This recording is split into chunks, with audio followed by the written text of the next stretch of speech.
mercado laboral requiere de un nuevo perfil de profesional, involucrado con los avances tecnológicos, que sea capaz de adaptarse a las nuevas tendencias del mundo digital. Por eso, la Escuela Nacional de Control presenta su programa Inteligencia Artificial y sus cursos Ciencia de Datos y Blockchain. Certifícate con la Escuela Nacional de Control y forma parte de la transformación tecnológica. Escuela Nacional de Control. Formamos creadores de valor público. Que dictará el ingeniero Juan Carlos Torres Napa. A continuación, palabras de bienvenida a cargo del coordinador de comunicaciones de la Escuela Nacional de Control, el señor Harry Aguilar Barrientos. Buenas noches a todas y todos los presentes. Es un honor para mi persona dirigirme a ustedes en nombre de la Subdirección Administrativa de la Escuela Nacional de Control, para darles la más cordial bienvenida a la conferencia Inmersión a la Ciencia de Datos y su aplicación empresarial.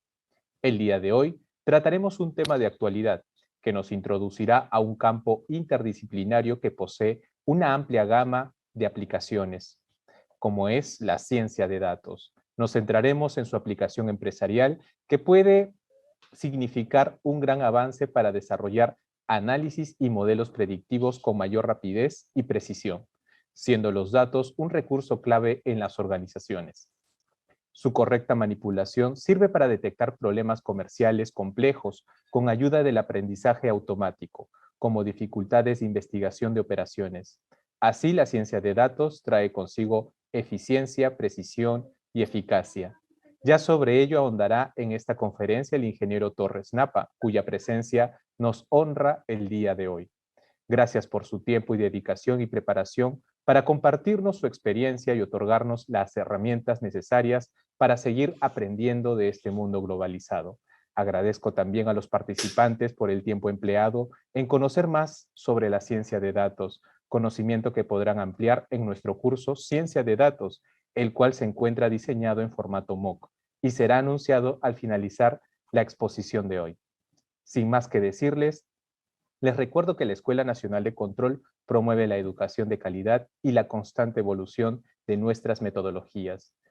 Pueden conocer más sobre nuestras actividades en nuestras redes sociales y en la página web. Muy buenas noches con todas y todos los presentes. A continuación, iniciemos la conferencia Inmersión a la Ciencia de Datos y su aplicación empresarial a cargo del ingeniero Juan Carlos Torres Napa, quien es ingeniero economista por la Universidad Nacional de Ingeniería, magíster en Business Intelligence por la Universidad de Barcelona y magíster en Big Data and Analytics por la Universidad Politécnica de Cataluña.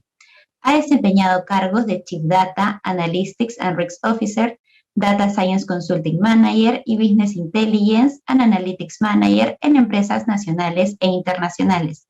Tiene amplios conocimientos en Advanced Analytics, Data Governance, gestión integral de riesgo y desarrollo en estrategias de negocio enfocadas en la generación de valor en entidades financieras, microfinancieras, retails, telecomunicaciones, fintech, entre otras. Bienvenido, ingeniero Torres. Adelante, por favor.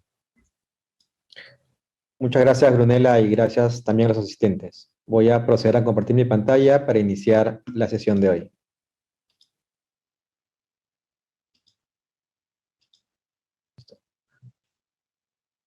¿Me confirma, Brunella, que se puede ver? Sí, podemos visualizar su pantalla. Perfecto. Bueno, gracias nuevamente a todos por su asistencia. Quiero empezar con una frase que mencionaba Steve Jobs, ¿no? Acerca de que la innovación es aquella que distingue a las empresas líderes de quienes la siguen, ¿no? Y cuando hablamos de innovación, hoy en día tenemos una ruta que las empresas tienen que seguir casi de manera única. Tiene relación justamente con el tema que vamos a ver hoy día, que tiene que ver con la ciencia de datos, ¿no? Esta ciencia de datos es la que revoluciona aún el mercado local, que aún es relativamente incipiente, respecto a todo el potencial que tiene ya demostrado la ciencia de datos, y que viene dado por un contexto a nivel mundial, como ha sucedido a lo largo de la historia. Es por eso que empezaremos la sesión de hoy revisando el contexto de lo que se refiere a transformación digital y a las industrias 4.0 y ver a partir de este contexto global, evolutivo, natural, cómo llegamos a la ciencia de datos. Nos centraremos luego en los fundamentos estadísticos y cuantitativos de la ciencia de datos, porque no puede existir ciencia de datos sin un fundamento teórico plausible. Y finalmente, proyectos de ciencia de datos, ¿no? Es decir, qué los caracteriza, los perfiles que empiezan a surgir en esta nueva era y obviamente los casos de aplicación. Entonces, hablando de relaciones industriales, recordamos todo cómo fueron estos momentos en la historia, ¿no? Una primera revolución industrial denominada la mecanización, que tuvo como gran evento la generación de máquinas a vapor, la energía hidráulica y la mecanización, que trajo como consecuencia esto la producción en masa. Muchas cosas eran antes construidas de manera manual, ¿sí? Al tener los mecanismos para poder generar energía de una manera más sostenible y poder mecanizar la producción, se empezó a estandarizar y a generar muchos conceptos de productos a gran escala que antes no se podía hacer.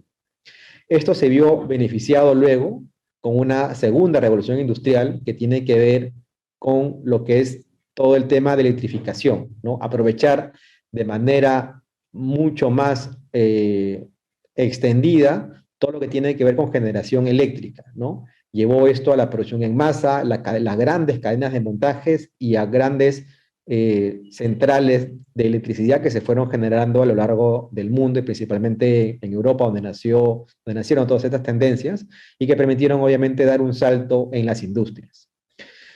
Este contexto dio lugar posteriormente a todo lo que es la informática, ¿no? Teniendo en cuenta ya todas las automatizaciones. Había mucho trabajo operativo que era realizado por personas y que fueron luego llevadas a un mecanismo estandarizado, bastante detallado, por máquinas que permitían realizar un mismo trabajo, pero minimizando los errores operativos en un menor tiempo y también haciendo menor cantidad de mermas, ¿no? Es decir, de residuos de materias primas, ¿no? Aprovechándolos al máximo. Y todo esto también tuvo que ver con lo que se conoce como la tecnología de la información, ¿sí? El Internet, por ejemplo, es algo que distingue a esta era de la informática, ¿no? Posteriormente, ya superando el año 2000, tenemos la cuarta era industrial, que tiene que ver con todo lo que es digitalización. Y hablamos de conceptos relativamente nuevos, quizás que escuchamos, pero que en realidad ya datan de hace unos 20 años atrás, por lo menos, ¿no? Que tienen que ver, por ejemplo, con el Internet de las cosas, ¿sí? Hoy en día, algo tan simple como una refrigeradora, que uno la puede tener en casa, tiene Wi-Fi, ¿sí? Y puede programar y saber qué cosa hay, qué está faltando, y si tengo un proveedor al cual puedo hacerle pedidos por correo electrónico, puede mandar un correo electrónico y pedir, por ejemplo, que se mande algo para reabastecer refrigerador, ¿sí? Y es algo que uno lo tiene en la casa. O sea, no estamos hablando de una empresa, una gran empresa internacional que quiere hacer algo súper complejo, no. O sea, ya lo hace, ¿no? Los automóviles hoy ya tienen muchísimos sensores. Los edificios tienen muchísimos sensores. ¿Qué cosas permiten todo eso? Permiten, por ejemplo, evitar errores, saber los fallos, anticiparse a algún tipo de desperfecto, saber si el edificio es seguro, si puede resistir algún tipo de desastre natural, etcétera, ¿no? Eso ayuda al Internet de las cosas. Hay otro concepto adicional que tiene que ver con la nube, ¿no? El cloud. Y es que hace muchos años el problema era generar datos. No había mucha información. Luego el problema era dónde guardo tanta información. Hoy en día el guardar información, en realidad ya hace muchos años, ya no es el problema. Las grandes empresas que tenían grandes centros de datos o los grandes data center y infraestructura muy costosa de por sí, tenían grandes centros de datos, hoy día se alivianan. ¿Por qué? Porque pueden transformar y llevar todo eso a la nube, ahorrándose muchísimos costos, teniendo también la seguridad de vida del caso y obviamente pudiendo ser flexible. Es decir, si quiero crecer, si quiero hacer crecer mi empresa en el doble o el triple, no tengo necesariamente que sea una gran inversión y un esfuerzo inconmensurable en tecnología. Es simplemente un cambio de contrato en la nube y puedo escalar sin ningún problema, ¿sí? Y todo esto acompañado obviamente pues de sistemas de tipo robóticos que permiten hoy día un trabajo mucho más milimetrado, de lo que se podía hacer en años anteriores, ¿no? Entonces, esta era es en la que nos encontramos. ¿Y qué es lo que distingue a esta era? La cantidad de información que se empieza a generar, ¿sí? Si uno puede tomar en cuenta la información que se genera, uno podría, por ejemplo, apreciar en este cuadro la cantidad de cosas que se generan en un minuto en Internet. ¿Qué cosas pasa en un minuto en Internet? En un minuto en Internet, según estadísticas, por ejemplo, en Facebook se suben 147.000 fotos por minuto, ¿sí? En LinkedIn por minutos, casi 69.500 personas aplican a un empleo de trabajo en LinkedIn, la famosa red social profesional, ¿sí? Entonces, en YouTube, por minuto, se suben alrededor de 500 horas de video por minuto. Saquemos en cuenta cuánto de información se genera en esta plataforma al día, por ejemplo. Y así, podríamos encontrar cuántos miles de compras se hacen por Amazon por minuto, cuántos tweets se generan por minuto, cuántas personas están compartiendo un mensaje de texto o llamada o videollamadas por WhatsApp en estos minutos, en un minuto en Internet, cuántas personas hay escuchando una canción en Spotify o subiendo nuevos tracks de música, por ejemplo. Entonces, todo este tipo de interacciones que hoy día el ser humano tiene con las distintas plataformas generan mucha información. Y esto no solamente pasa en el Internet, si uno tiene en cuenta la forma como interactuamos con las empresas y cómo como usuarios hoy día somos atendidos, nos damos cuenta de que hay muchísimos más canales de atención. Antes, para comprar algo o para hacerme un servicio o hasta para contratar algo, uno tenía que ir físicamente a una agencia, a un local, a un centro de atención. Con el tiempo, ya no necesariamente tenía que ir de manera física, la podía hacer por teléfono. Hoy en día, ya no solamente la puedo hacer por teléfono, también la puedo hacer por su página web. Ya no solo la puedo hacer por la página web, la empresa probablemente tenga un app de compras, la puedo hacer por ahí. Si la empresa no es muy grande, o también pudiendo serla, tiene un servicio adicional que puede ser el WhatsApp, y puedo comprar también por ahí.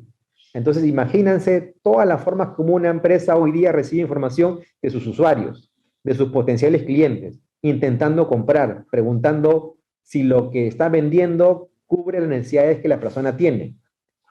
¿Sí? Entonces, toda esa forma de interacción son datos que se van generando automáticamente y es necesario irlos guardando, ¿no? Y por eso es que hoy en día se necesita una infraestructura totalmente distinta a lo que existía antes. Antes, uno con unas bases de datos estructuradas, robustas y seguras cubría todo. Hoy en día eso no es todo, ¿sí? ¿Por qué? Porque tienen nuevas formas de información que deben guardarse de manera distinta. ¿Cómo guardas, por ejemplo, en una base de datos la voz, un video, una foto? ¿Cómo a partir de fotografías sacas información? ¿Cómo a partir de la voz y de las llamadas que una persona tiene, por ejemplo, cuando llama a un servicio, ya sea para consultar o para reclamar, cómo puedes saber y guardar el sentimiento de la persona? Si es que ha estado molesto o molesta, agradecido, agradecido, etc. Las bases de datos deben permitirte hacer eso. Y debe haber todo un camino que sigue el dato hasta que es traducido para poder interpretarlo. Entonces, vamos viendo eso como este mundo de datos, que es el Big Data, por la magnitud que tiene, va generando muchas interacciones y dependencias, ¿no? Entonces, algo que caracteriza justamente a este Big Data son tres drivers, digamos, ¿no? Tres ejes. ¿Por qué hablamos de Big Data? Porque hablamos de un gran volumen de información. Pero no solamente eso, porque de repente el volumen de información ha existido hace mucho tiempo, sí. Pero hoy en día también tiene que ver con la velocidad. Hoy día ustedes son testigos. Ustedes cuando entran a Google y colocan algo que quieren buscar y te aparece, ¿no? Hemos encontrado 1.7 millones de referencias de tu búsqueda. ¿Y eso ha pasado en cuánto tiempo? En milésimas de segundos. Imagínense el motor que tiene detrás y la rapidez que tiene y la información que busca y la velocidad que tiene para poder respondernos sin ningún problema. Y también otro eje es la variedad de los que les comentaba. Ya los datos no solamente son numéricos, ¿sí? ¿Por qué? Porque tienes información ahora de correos electrónicos, de audio, de videos, transacciones financieras, por ejemplo, ¿no? Interacciones con redes sociales, ¿no? Con el WhatsApp, con LinkedIn, con Facebook, con Instagram, TikTok inclusive, porque hoy en día todos los canales son utilizados por las empresas para llegar al público objetivo. Entonces, esas interacciones tienen que guardarse. Hace 20 años atrás esto no era posible, era muy difícil poder hacerlo. Entonces surgen nuevos conceptos de las bases de datos. Los data warehouse, por ejemplo, eran muy eficientes y aún lo son, dependiendo de las industrias, pero uno puede migrar luego a lo que es un data lake, que es una cosa más asociada a una estructura, una arquitectura más propia que ayuda al Big Data siempre y cuando la empresa lo necesite, porque también hay que tener en cuenta que esto es un camino progresivo. Uno no necesariamente tiene que ir al Big Data para ser exitoso. Que uno tenga que apuntar a hacer eso y utilizar en lo posible la mayor cantidad de cosas asociadas a este mundo de ciencia de datos, sí, pero tiene que también saber cómo trazar el camino. ¿Y por qué es importante esta parte que le mencionaba del Big Data? Porque como todo en la vida, los excesos pueden ser contraproducentes, ¿sí? Entonces, de nada vale tener una gran cantidad de información, de nada vale poder almacenarlos si no los sabemos interpretar, si no los sabemos aprovechar, si no sabemos qué hacer con ellos, ¿sí? Entonces, ¿qué es lo beneficioso? A partir de estos datos, ¿ya? De esta gran cantidad de datos que podemos hoy día acceder y disponibilizar a la empresa, a las áreas, por ejemplo, uno que debe buscar, o las empresas que buscan primero un objetivo claro que es reducir los costos. ¿Cómo hago más eficiente? ¿Sí? ¿Cómo evito el trabajo operativo? ¿Cómo hago que la gente se dedique a pensar y a decidir en lugar de hacer trabajo operativo? Llenar formularios, revisar documentos, verificar si los números coinciden, si están bien, si la solicitud llegó a tiempo, etc. Eso se puede crear un proceso automatizado, ¿no? Con inteligencia artificial uno puede crear un RPA, por ejemplo, optimizar el proceso y quedó listo, sin ningún problema. Y esos son ejercicios que existen hoy en día, no estoy hablando nada que sea futurista, es algo que ya sucede en muchas industrias, ¿sí?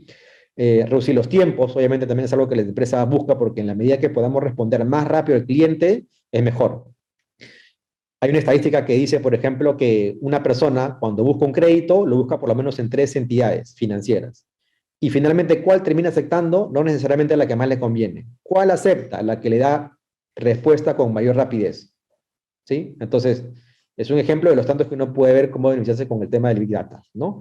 Y obviamente también la empresa que quiere aprovechar la información, ¿para qué? Para saber si el producto o el servicio le está gustando al cliente, lo está aprovechando, lo está entendiendo, le es fácil, cómo puede hacer mejoras en el producto, si le gustó o no le gustó, ¿sí?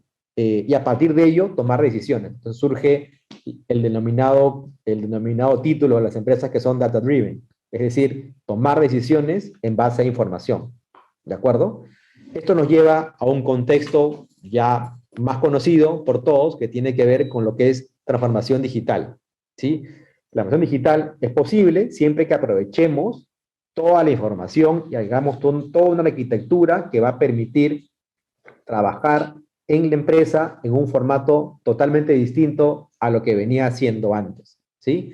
Entonces, la transformación digital no solamente es vender por internet de mi página web, o sea, eso no es transformación digital, ¿sí? Es mucho más allá de eso. Tiene que ver con un componente principal que tiene que ver la visión cliente, ¿sí? Ustedes deben haber escuchado el término cliente-céntrico. Y es que al final todos los productos y procesos deben girar en torno al cliente. Que le llegue el pedido a tiempo, que sea lo que quiere, que esté satisfecho, que utilice cada vez más, que no nos deje, que sea fiel, etc. Todos los procesos deben estar centralizados en el cliente. Y para eso debe ser flexible, debe ser adaptable, debo ser multicanal o omnicanal. Es decir, el cliente me puede poder encontrar en cualquier plataforma, medio, situación, esté donde esté, ¿sí? Debo también generar para todo esto una estructura de datos e información muy importante y sobre todo una tecnología que lo soporte. Este esquema nos ayuda un poco a tener en cuenta a qué nos referimos cuando hablamos de transformación digital. Y como todas las cosas, así como el Big Data, el tener la transformación digital tiene sus ventajas. Primero, como les decía, es buscar una mejor experiencia en el cliente, ¿sí? En la medida que podemos escuchar y saber qué quiere el cliente, si le gustó o no le gustó, si piensa cambiarlo, si yo haría unos cambios en el producto y lo testeara con el cliente, esa respuesta me puede dar a saber si lo que quiero hacer o lo que estoy pensando hacer realmente va a funcionar en el mercado, ¿sí? Puedo también hacer una reducción de riesgos, porque puedo estar anticipándome a cosas que podrían suceder, no solamente operativas, porque los riesgos en una empresa no solamente son de tipo operativos, también hay riesgos reputacionales, también hay riesgos que tienen que ver con la parte de tecnología. Ahora, cuando hablamos de las nubes un rato, hay riesgos de ciberseguridad que también tienen hoy día involucrados a muchas empresas, ¿no? Y la transformación digital también tiene en cuenta esta reducción de riesgos para poder tener un mapeo alineado con el plan de continuidad que toda empresa debe tener, por ejemplo, ¿no? Una mejor imagen, obviamente, porque la empresa, una empresa que lleva el camino de transformación digital va por el camino de la innovación, y eso lo hace distinta a quienes no lo vienen haciendo, ¿no? Obviamente también la ventaja es un mejor análisis de los datos, porque la empresa empieza a entender la información, a disponibilizarla, ¿sí? A que las áreas tengan cómo decidir, ¿sí? ¿Por qué voy a vender? ¿Por qué debo abrir una agencia? ¿Por qué debo vender más por este canal? ¿Por qué debo ir a abrir una agencia en tales zonas? ¿Sí? Toda esa información que tiene la empresa y posiblemente recabando tiene que ayudarnos a responder ese tipo de preguntas, ¿sí? Y obviamente el englobamiento de todo esto lleva a un tema de rentabilidad, ¿sí? Finalmente todo esto puede sonar muy bonito, pero si no termina dando rentabilidad, pues probablemente no sea el momento ni sea la forma como estamos llevando la transformación digital. ¿De acuerdo? Ahora, todo este tema de los datos, de la transformación digital y demás, tienen que ver justamente, como le mencionaba, con analizar la información, ¿sí? Y para analizar la información, si bien es cierto, hoy día hay aplicativos que me permiten generar cuadros y interpretar y sacar gráficos, el ser humano puede interpretar eso, ¿sí? Pero la ciencia de datos en sí tiene un mayor nivel de profundidad. Y para eso tenemos que llegar a un entendimiento, por lo menos básico, de ciertos términos, ¿sí? Y para eso debemos irnos un paso atrás, cuando estábamos en la universidad, de repente, o en el colegio inclusive, cuando uno estudiaba estadística, ¿sí? La estadística tiene dos vertientes, que es la estadística descriptiva y la estadística inferencial. La descriptiva, ¿para qué nos sirve? Para entender qué es lo que está pasando o qué es lo que ha pasado, ¿sí? Y la estadística inferencial, ¿para qué sirve? Para poder entender qué podría llegar a pasar en el futuro, ¿sí? Esos conceptos básicos de la estadística que se enseñan en estadística 1 de la universidad, son conceptos que hoy en día tienen mucha trascendencia y que son la base, junto con una parte de matemática, de lo que es hoy día la ciencia de datos, ¿sí? Que va por la parte básica primero de interpretación, de cómo interpreto la información. Los datos pueden ser muy extensos, pueden ser muy difíciles, entonces hay que tener una traducción, porque si, por ejemplo, de la gerencia nos piden resolver algo, algún tipo de problema o de evidencia, no le vamos a llevar pues una hoja de Excel inmensa o un archivo TXT súper grande. O sea, eso no lo va a entender, eso lo entiende quien lo hizo, pero de ahí hacia afuera puede que no lo entiendan. Entonces eso tiene que tener un nivel de traducción, ¿sí? Hacia las instancias superiores. Y los gráficos, que uno los conoce hace mucho tiempo, que hoy en día, desde el Excel hasta plataformas más complejas como ClickView, por ejemplo, nos puede permitir desarrollar, o Power BI, nos puede permitir desarrollar gráficos bastante interesantes, muy interactivos y que permiten dar respuestas a las preguntas, ¿sí? Dentro de esos gráficos, dentro de esa interpretación de información, uno tiene que tener en cuenta muchos indicadores, ¿no? Y nuevamente volvemos a una base estadística, ¿no? Hay distintos tipos de indicadores. ¿Cómo está concentrada la información? ¿Dónde tengo mayores clientes? ¿En qué tipo de zona? ¿Mis clientes se distribuyen uniformemente en Lima? ¿No? No, tengo en Lima y también en la zona norte del país. ¿Y a quiénes me venden más? ¿Qué tipo de producto es el más vendido?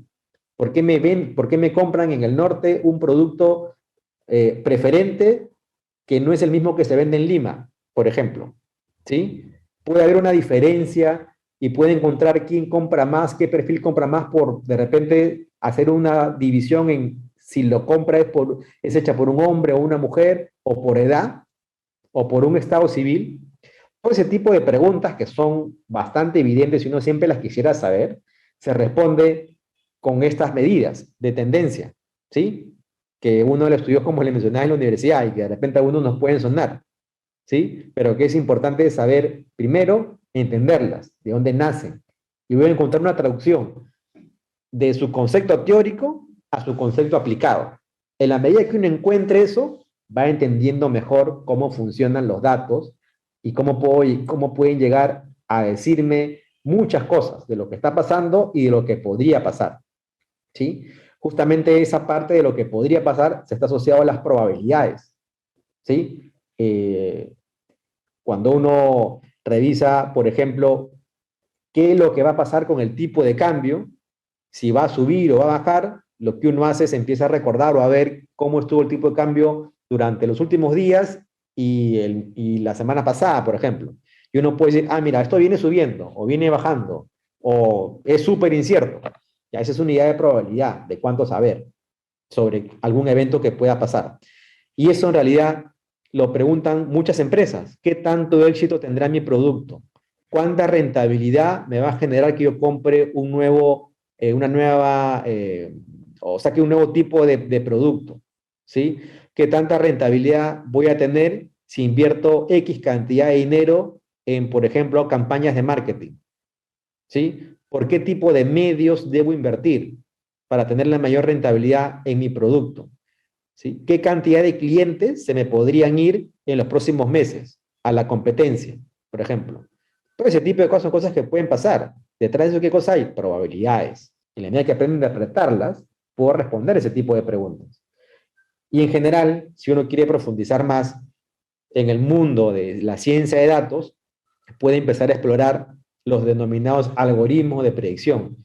Algoritmos de predicción hay muchísimos. Aquí en la lámina podemos ver algunos de ellos, ¿no?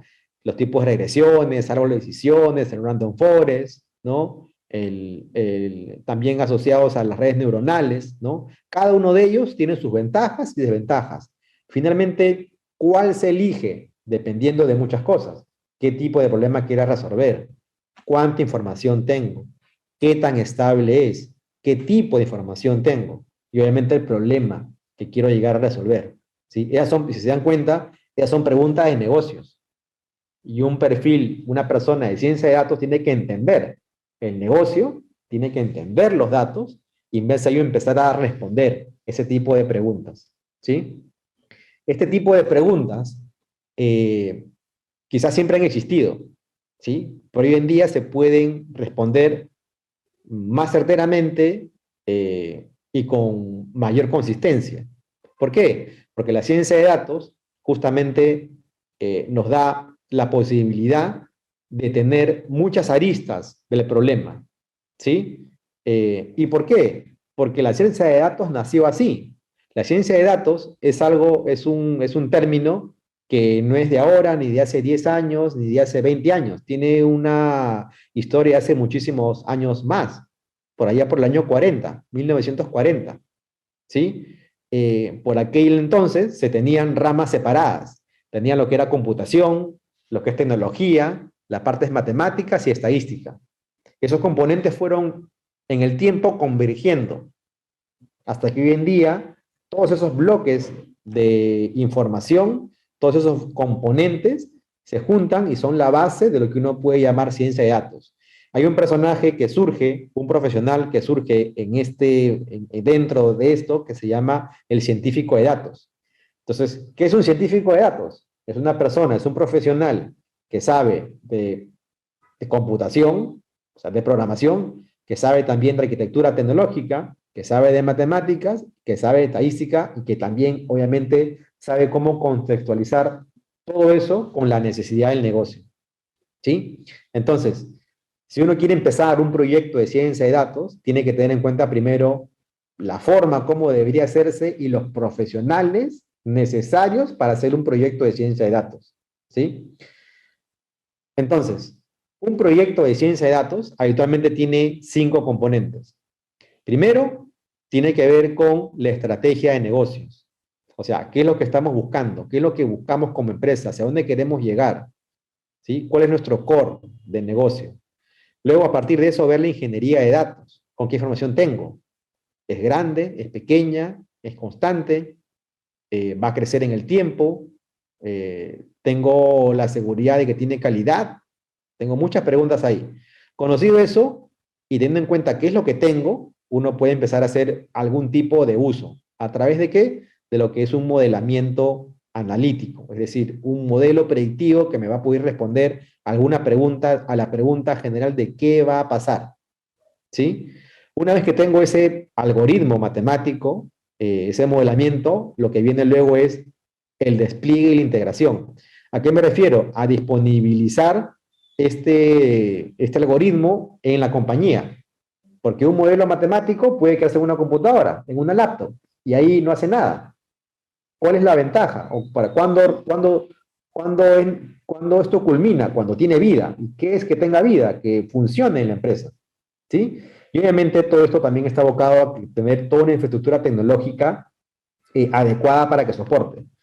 Si una entidad, yo alguna vez me he topado con entidades que me dicen, oye, quiero utilizar modelos analíticos avanzados, ¿no? Quiero utilizar machine learning, quiero utilizar inteligencia artificial, ¿no? Entonces, no hay ningún problema. A veces tienen información, pero la infraestructura tecnológica no lo soporta. ¿Por qué? Porque estos algoritmos son mucho más pesados, son mucho más complejos. Y generar esta información en cuanto a procesamiento puede desgastar muchísimo y exigir, por ejemplo, a la infraestructura que la entidad tiene. Entonces, por más que lo haga, no se puede utilizar, porque la infraestructura tecnológica no es la adecuada.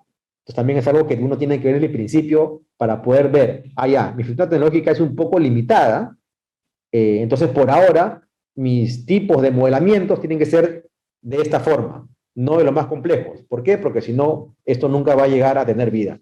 ¿Sí?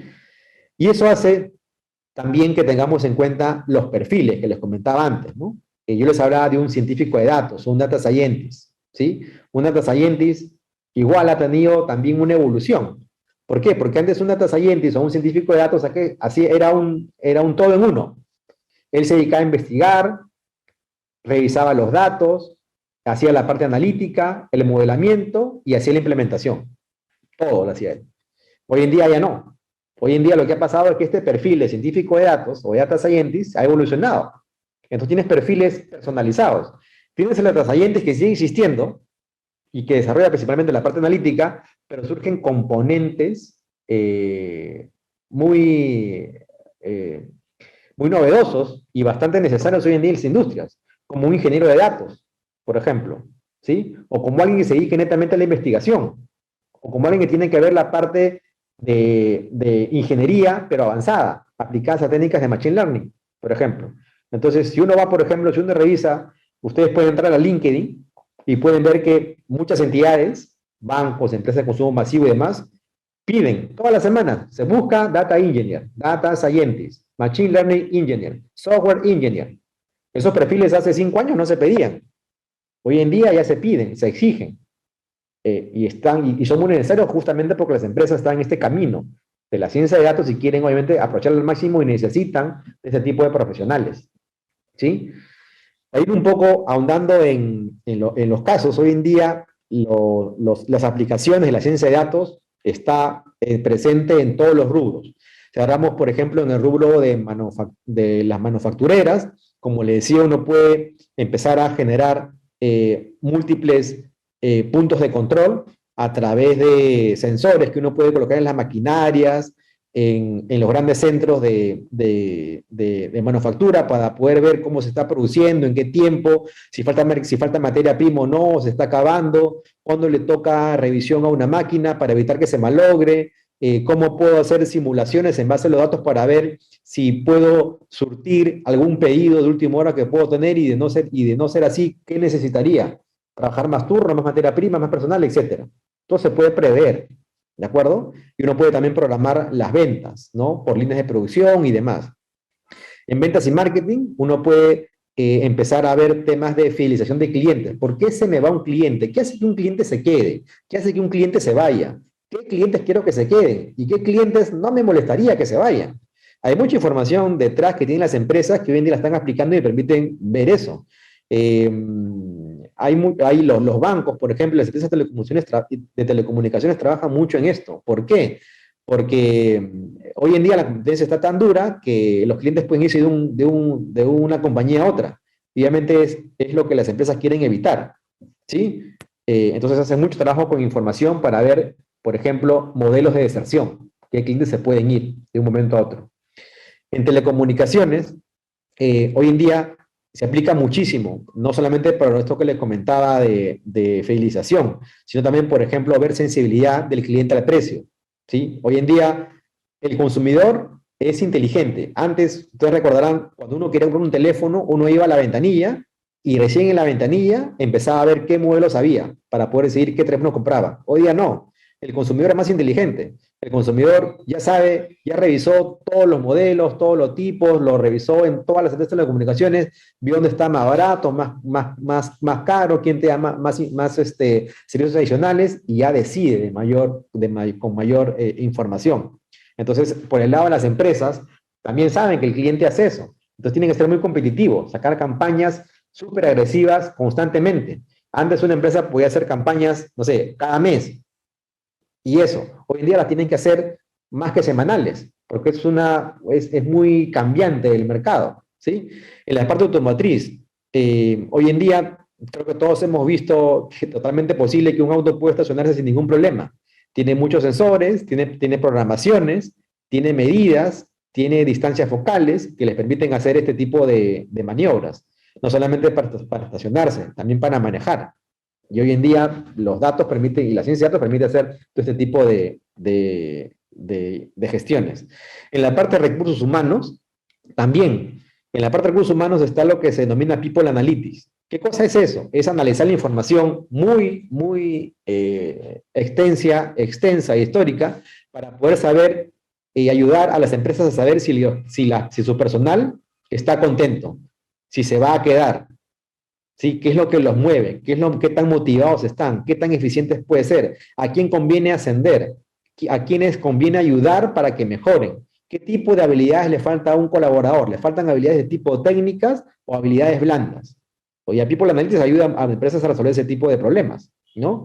En la parte de seguros también, para ver algún tipo de predicción. Los seguros hoy en día vehiculares tienen mucha información y saben, por ejemplo, cómo asignar una prima de seguros, según el tipo de vehículo, la marca, quién lo está comprando, antecedentes y demás. Y según eso puede tratar de identificar mejor al potencial cliente y también saber el riesgo que tiene para asociarlo a un seguro adecuado de acuerdo a las condiciones de la persona, ¿sí? Entonces, sobre esto realmente podemos compartir muchos ejemplos adicionales. En realidad hay ejemplos para muchas industrias. Aquí he colocado algunas referenciales, pero creo que vale la pena mencionar que hay ejemplos muy interesantes también en el tema gubernamental. En Argentina, la parte del Ministerio de Justicia hizo todo un trabajo de automatización de procesos, de tal manera que permitió generar, por ejemplo, resoluciones que antes podían tomar entre 10 a 20 días, a hacer eso en menos de 8 horas. ¿Sí? Un proceso totalmente automatizado en lectura de documentaciones, búsqueda de referencias, búsqueda de antecedentes, asociaciones, buscando términos referenciales y dejando obviamente a los abogados toda la estructura para poder decidir. Eso se hizo mucho más rápido. Ustedes pueden buscar el caso de esto en la red, ¿sí? Pero bueno, en general era parte de lo que quería mostrarles un poco un panorama bastante general de lo que es la ciencia de datos, cómo nace, a qué se dedica, cuál es la base que uno debe tener como mínimo y también las formas, cómo se utilizan hoy en día para las empresas, ¿no? Seguramente en el curso de ciencia de datos, si se animan a llevarlos, vamos a profundizar muchísimo más acerca de cada uno de estos componentes.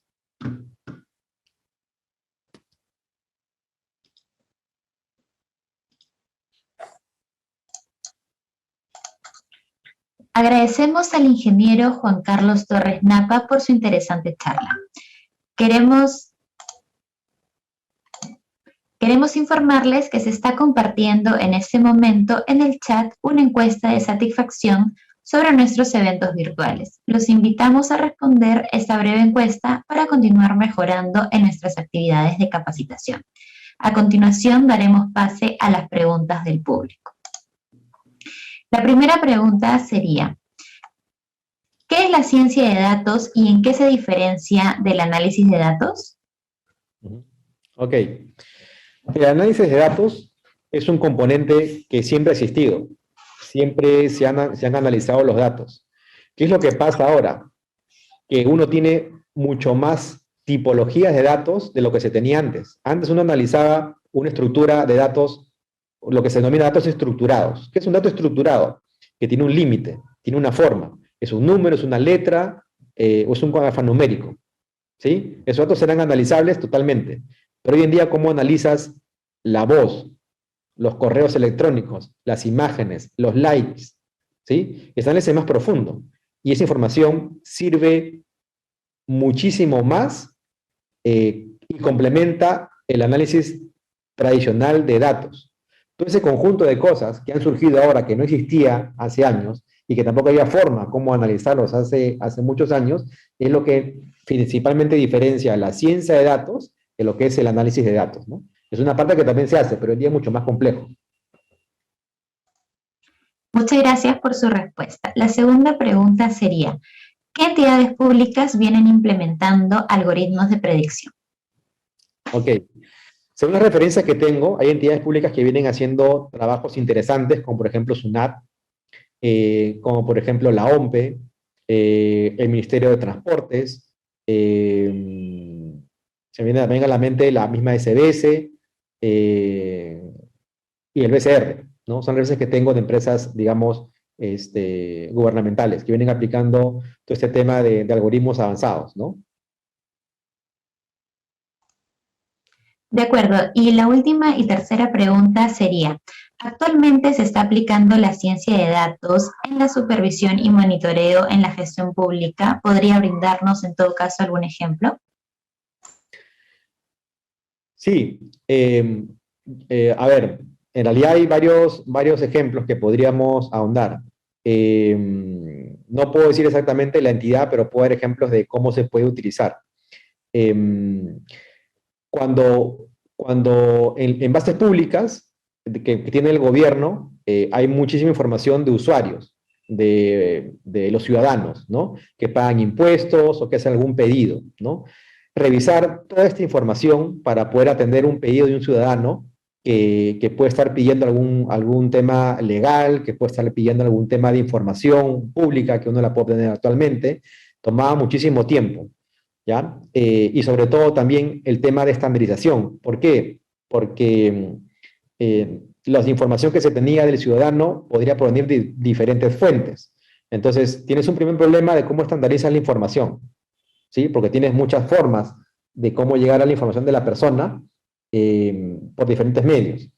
Y a partir de eso es cómo respondo a la necesidad del cliente, del ciudadano, a lo que está pidiendo, ¿no? Entonces, detrás de eso hay muchos mecanismos que se han automatizado para poder responder, ¿no? Y hacer eficiente entrega de documentos, resolución de pedidos, litigios que se puedan estar dando, ¿no?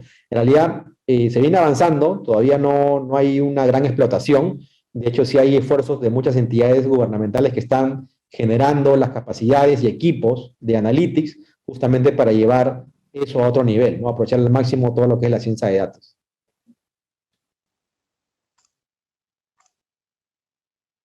De acuerdo, muchísimas gracias. Queremos agradecer al ingeniero Juan Carlos Torres Napa por haber compartido su valiosa experiencia, conocimientos y tiempo con nosotros. Enseguida les compartiremos un breve video sobre el curso Ciencia de Datos en formato MOOC, diseñado por la Escuela Nacional de Control. El mundo está en constante evolución y el mercado laboral requiere de profesionales con la capacidad de descifrar grandes volúmenes de datos que permitan predecir escenarios, tomar decisiones inteligentes y crear soluciones, respondiendo a las nuevas demandas de los diversos sectores. En nuestro curso Ciencia de Datos conocerás las bases teóricas y los conceptos cuantitativos del Data Science. Además, comprenderás los principales componentes del desarrollo de un proyecto, valorando la importancia de la administración de la información en las instituciones. Tendrás acceso las 24 horas del día, los 7 días de la semana, para que organices tu tiempo y estudies a tu propio ritmo. Convierte tus datos en ciencia. Certifícate en la Escuela Nacional de Control y forma parte de la transformación tecnológica. Escuela Nacional de Control. Formamos creadores de valor público.